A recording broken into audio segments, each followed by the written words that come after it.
పరిశుద్ధ గ్రంథంలో నుంచి యోహాను సువార్త 14వ అధ్యాయము 13వ వచనం. మీరు నా నామమున దేనిని అడుగుదురో తండ్రి కుమారుని యందు మహిమపరచబడుటకై దానిని చేతును. చాలు. ప్రియమైన దేవుని బిడ్డలారా, చదువుకున్నటువంటి వాక్య భాగంలో ప్రభువైన యేసుక్రీస్తు వారు తన శిష్యులతో మాట్లాడుతున్న మాట, మీరు నా నామమున తండ్రిని ఏమి అడుగుదురో నేనేం చేస్తాను, నేను మీకు అనుగ్రహిస్తాను.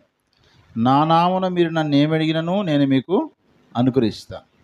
అంటే మనం చేసే ప్రతి ప్రార్థనలో, యేసు నామములో చేసే ప్రతి ప్రార్థన మనకు జవాబును ఖచ్చితంగా మనం అనుకున్న రోజు కాకపోయినా మరొక రోజైనా తప్పకుండా మనకు జవాబును ఇస్తున్నది. ఫిలిప్పీయులకు రాసిన పత్రిక 2వ అధ్యాయము 9, 10, 11 వచనాలు. అందుచేతను పరలోకమందున్న వారిలో కానీ, భూమి మీద ఉన్న వారిలో కానీ, భూమి క్రింద ఉన్న వారిలో కానీ ప్రతివాని మోకాలను యేసు నామమున వంగునట్లును, ప్రతివాని నాలుకయు తండ్రి అయిన దేవుని మహిమార్థమై యేసుక్రీస్తు ప్రభు అని ఒప్పుకొనున్నట్లును దేవుడు ఆయనను అధికముగా హెచ్చించి ప్రతి నామమునకు పైనామమును ఆయనకు అనుగ్రహించెను.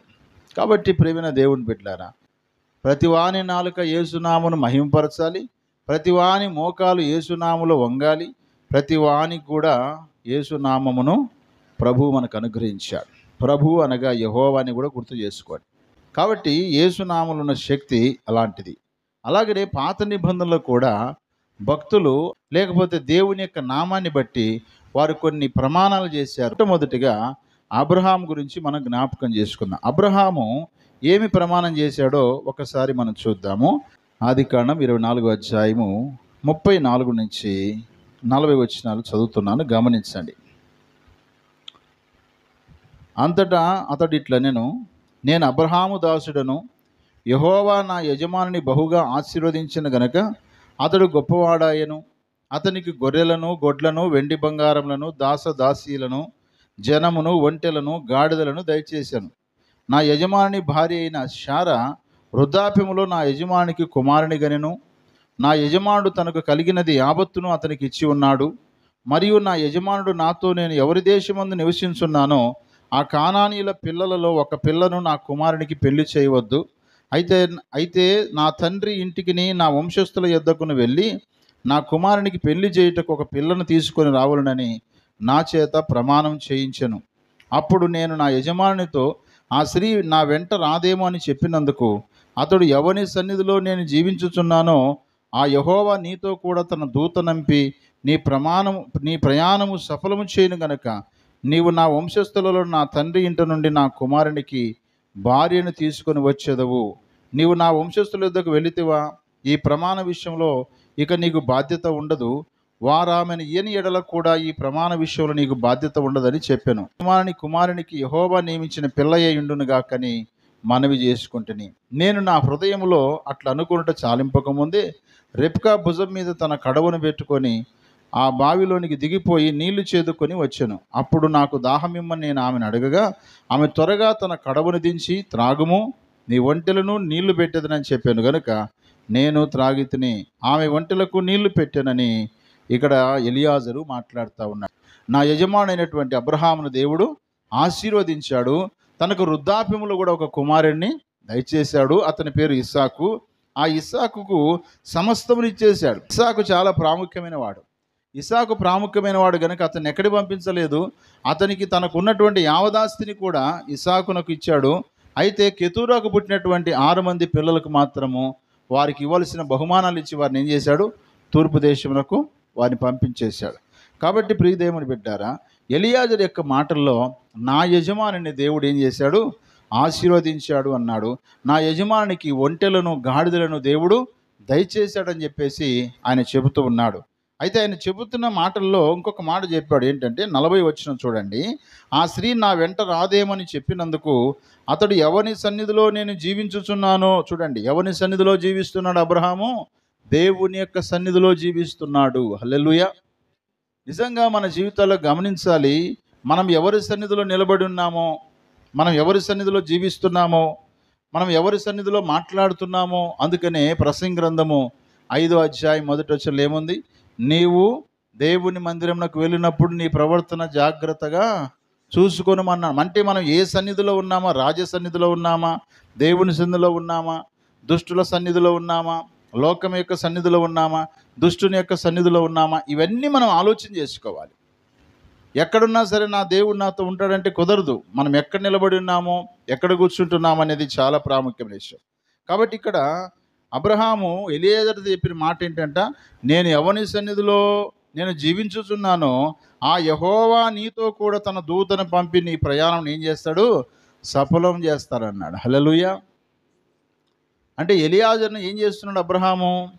రేయ్, నేను చెప్పినట్టు చేయకపోతే నీ తోలు తీస్తా అన్నాడా? ఏమైనా కండిషన్ పెట్టాడా? ఏమి కండిషన్ పెట్టలేదు.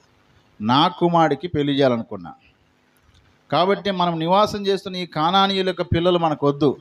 కానానీయులు అంటే ఎవరు? పెరిజీలు, హివీలు, హిత్తీలు, ఎబూసీలు, 6 జాతులు 7 జాతులు ఉన్నారు కదా. వాళ్ళల్లో అన్యులైనటువంటి వారు, విగ్రహారాధికులైనటువంటి వారి యొక్క పిల్లల్లో నా కుమారుడికి పెళ్లి చెయ్యను. నా బంధువుల యొద్దకు వెళ్ళి నువ్వు తీసుకొని రావాలని చెప్పి ఆయనతో మాట్లాడుతూ, యెహోవా నీతో కూడా తన దూతను పంపి నీ ప్రయాణాన్ని ఏం చేస్తాడు? సఫలం చేస్తాడు. నిజంగా ఆశీర్వాదకరమైన మాట దేవుని నామాన్ని బట్టి చెప్పాడు ఆయన. ఇప్పుడు ఎలియాజరు ఎవరికి చెప్తున్నాడు ఈ మాట? లాబానుతో చెప్తున్నాడు. లాబాను ఇంటికి వెళ్ళాడు, లాబానుతో చెప్తున్నాడు ఈ మాట. ఎలియాజరు లాబాను ఇంటికి వెళ్ళి తన యజమాని గురించి చెప్తున్నాడు. తన యజమాని యొక్క కుమారుడైన ఇస్సాకు గురించి చెప్తున్నాడు. తన యొక్క వివాహ విషయంలో కూడా ఆ విషయాలను ఆయన జ్ఞాపకం చేస్తాడు. అయితే ఎలియాజరు వెళ్ళినటువంటి చోట్లో దేవుడు తన ప్రయాణాన్ని సఫలపరిచాడా లేదా? ఆదికాండం 24వ అధ్యాయం 48వ వచనం. నా తల వంచి యెహోవాకు మొక్కి అబ్రహామును నా యజమాని దేవుడైన యెహోవాను స్తోత్రం చేసి తిని, ఏలయనగా ఆయన నా యజమాని యొక్క సహోదరుని కుమార్తెను అతని కుమారునికి తీసుకున్నట్లు సరైన మార్గమందు నన్ను నడిపించెను. కాబట్టి నా యజమాని ఎడల మీరు దయను నమ్మకమును కనపరిచిన ఎడల అది అయినను నాతో చెప్పుడి, లేని ఎడల అది అయినను చెప్పుడి. అప్పుడు నేనెటు పోవలనో అటు పోయేదనగా లాబాను బెతీయేలు, ఇది యెహోవా వలన కలిగిన కార్యం, మేమైతే అవునని గాని కాదని గాని చెప్పజాలము. ఇదిగో రిబ్కా నీ ఎదుటున్నది, ఆమెను తీసుకొని పొమ్ము, యెహోవా సెలవిచ్చిన ప్రకారము ఈమె నీ యజమాని కుమారికి భార్యగునని ఉత్తరమిచ్చిరి. హల్లెలూయా. ఎంత ఈజీ చూడండి. ఇట్లా కానీ పెళ్లి జరుగుతాయి ఈ రోజుల్లో, ఖర్చే లేదు. అవునా కాదా? అర్థం చేసుకుంటే నిజంగా ఖర్చు ఉండదు తెలుసా.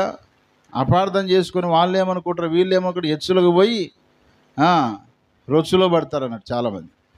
పెళ్ళి అంటే ఎట్టుండాలనుకున్నావు? పెద్ద హంగామా ఉండాలని అప్పులు చేసుకుంటారు. పెళ్లి రోజు బాగుంటే జనాలు వస్తారు, బాగానే ఉంటారు. అక్కడ అప్పులు చేసిన ఇక్కడ అప్పులు చేసినామని కొన్ని రోజులు ఉన్న తర్వాత ఏం చేస్తారు? నీ వల్ల మేము అప్పుల పాలైనామని చెప్పేసి ఏం చేస్తారు? కొడుకునో లేకపోతే బిడ్డనో తప్పకుండా బాధిస్తూ ఉంటారు. కానీ ఇక్కడ లాబాను అంటున్నాడు, అయ్యా నీ యజమాని పంపించాడు కదా, నీ యజమాని మాట కరెక్టే, నీ ప్రయాణాన్ని దేవుడు సఫలం చేశాడు. ఇదిగో రిబ్కా ఇక్కడే ఉంది, ఆ అమ్మాయిని తీసుకొని వెళ్ళండి అని ఆ విధంగా చెప్పినప్పుడు ఎంత సంతోషం. ఎలియాజరు తల ఉంచి దేవునికి మొక్కి ఏం చేస్తున్నాడంటే దేవునికి స్తోత్రము చేశాడు. అంటే అబ్రహాం ఏమని చెప్పి పంపించాడు? యెహోవా నీతో కూడా తన దూతను పంపి నీ ప్రయాణం ఏం చేస్తాడు? ఒకవేళ దూత తోడుగా లేకపోతే ఎలియాజరుకి ధైర్యం జాలకపో.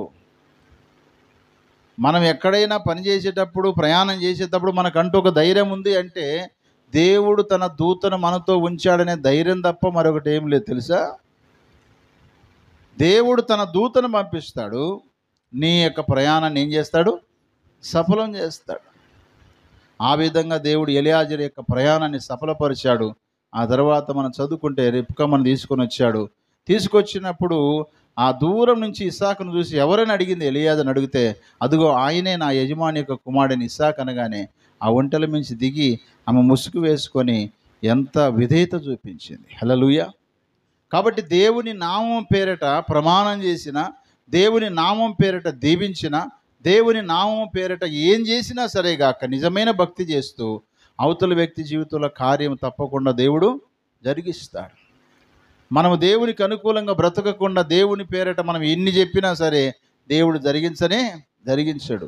కాబట్టి దేవునికి అనుకూలంగా బ్రతుకుతూ ఆయన నామమున ప్రమాణం చేసిన, ఆయన నామమున ప్రార్థన చేసిన, ఆయన నామమున ఇతరులను దీవించిన తప్పకుండా దాన్ని దేవుడు సఫలం చేస్తాడని ఈ వాక్యం ద్వారా మనము అర్థం చేసుకుంటాం. కాబట్టి లాబాను ఎలియాజరుతో అంటున్నాడు, ఇదిగో నా యజమానుడయ్య అబ్రహాము, ఆయన నన్ను పంపించాడయ్యా, ఇదిగో ఇది సంగతి అని విషయాలన్నీ చెప్పిన తర్వాత వారి యొక్క చెల్లెల్ని తీసుకొని వెళ్ళడానికి, ఆ యొక్క ఇస్సాకునకు భార్యగా తీసుకుపోవడానికి దేవుడు తన ప్రయాణాన్ని సఫలపరిచి ఆయన కార్యాన్ని సఫలము చేశాడు. కాబట్టి మన నిజమైన భక్తి చేతనే ఎదుటి వారికి చెప్పాలి తప్ప, భక్తి చేయకుండా దేవునికి అనుకూలంగా బ్రతకకుండా దేవుడు తోడున్నాడు పో, దేవుడు దూత నీకు తోడుంటుంది పో అంటే దేవుడు పంపిస్తాడా?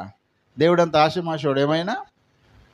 దేవునికి ఎంత సమీపంగా ఉంటే, దేవునికి ఎంతగా మనం లోబడి ఉంటే, దేవుని కోసం ఎంతగా మనం బ్రతుకుతుంటే తన దూతను పంపించాలి. 34వ కీర్తన 7వ వచనంలో ఏముంది? తన యందు భయభక్తులు గల వారి చుట్టూ ఆయన దూత కావలి ఉండి వారిని రక్షించడమే కాదు సుమా, ప్రయాణాన్ని సఫలము చేయును.